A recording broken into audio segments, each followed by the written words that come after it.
কিছু, কিছু uncle aunty আছে তারা মাঝে, মাঝে আমার ভিডিওতে এসে আজে-বাজে মন্তব্য করে। আসলে আঙ্কেল আন্টিদের না মাঝে, মাঝে আমার অনেক ভালো মন্তব্য করতে ইচ্ছে করে। কিন্তু আমি তো পারি না ভালো, তার জন্য আর মন্তব্য করি না।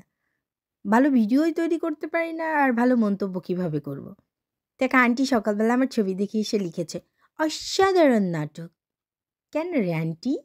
আমার নাটক দেখার জন্য কি তোমাকে দাওয়াত করে নিয়ে এসছি? আর আমি এত সুন্দর নাটক তৈরি করতে পারি আমি জানতাম না। তোমার কাছ থেকে শিখলাম যে আমি এত সুন্দর নাটক তৈরি করতে পারি। তোমার অনেক ভাল লাগে। তাই প্রতিদিন তুমি এসে আমার নাটক দেখো। তো যাই হোক, আমার নাটক দেখলে যদি তোমার গার ভিতর জ্বলে, তাহলে কাঁচা মরিচ, শুকনো মরিচ একসাথে নিবে।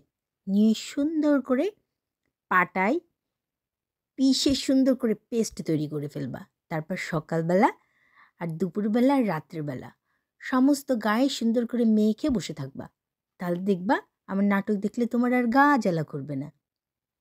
তোমার এই ধুপুর ধাপুর হাত দিয়ে সুন্দর করে মেখে নিবা। নাড়ায় নাইচা ভিডিও কইরা ওই অবস্থায় তুমি তোমার পেজে ভিডিও দিবা। দেখবা তাহলে অনেক সুন্দর মানুষ তোমাকে যে তোমার নাটকেরও প্রশংসা করবে।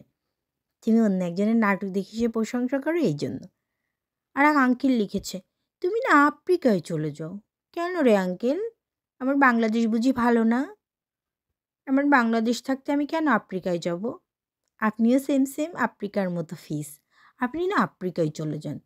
আপনার মতো আমার আফ্রিকায় যাওয়ার ইচ্ছে নেই। থাকলে আমি অনেক আগেই যেতাম। আর আপনি আমাকে আফ্রিকায় যাওয়ার কথা বলেন কেন? আপনারে তো আমি দালাল রাখিনি, উপদেষ্টাও রাখিনি। তাহলে কেন বলেন এসে? আপনার কথা শুনতে আমার ভাল লাগে না। আপনার কথার চেয়ে আমার বাসায় একটা কুত্তা আছে। অনেক সুন্দর গান করে, ঘেউ, ঘেউ করে। আর একটা বিড়াল আছে ম্যাও, ম্যাও করে, আপনার চেয়ে অনেক সুন্দর। তাই আপনার কথা শুনতে আমার একদম ভাল লাগে না।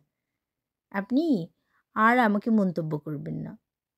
আপনারা যেখানে, যেখানে ভালো নাটক দেখতে পারবেন, আফ্রিকায় যেয়ে আন্টি আর আঙ্কেল সেখানে যেয়ে মন্তব্য করবেন। আর আপনার সাথে কথা বলতেও আমার ইচ্ছে করে না। তাই। আপনাদের তো আমি ডেকে নিয়ে আসি না। আমার নাটক দেখো, দেখো, দেখো সবসময় গান করি না। আপনারা তো এসে আমার ইচ্ছাকৃতভাবে আমার নাটক দেখতে আসেন। আর দেখলে যদি এই আঙ্কেলরে না হলে আন্টিরে বলবো যে কাঁচামরিচ আর শুকনো মরিচ গলায় সুন্দর করে চা তৈরি করে খাওয়াতে। আঙ্কেলের মাঝে, মাঝে গলা শুকিয়ে যায়। কারে কি বলবে বুঝতে পারেন না। আর আন্টির ওই মোটা, মোটা সুন্দর, সুন্দর হাত পা দিয়ে একটি সুন্দর করে চা তৈরি করে দিবেন। আঙ্কেল আর আপনি বসে, বসে দুজনে খাবেন। অনেক স্বাদ হবে চাতে। কাঁচামরিচ, শুকনো মরিচ এইগুলা দিয়ে। আন্টির যে এত চুলকানি আমার ভিডিও দেখলে আমি আগে জানতাম না। এখন বুঝতে পারছি।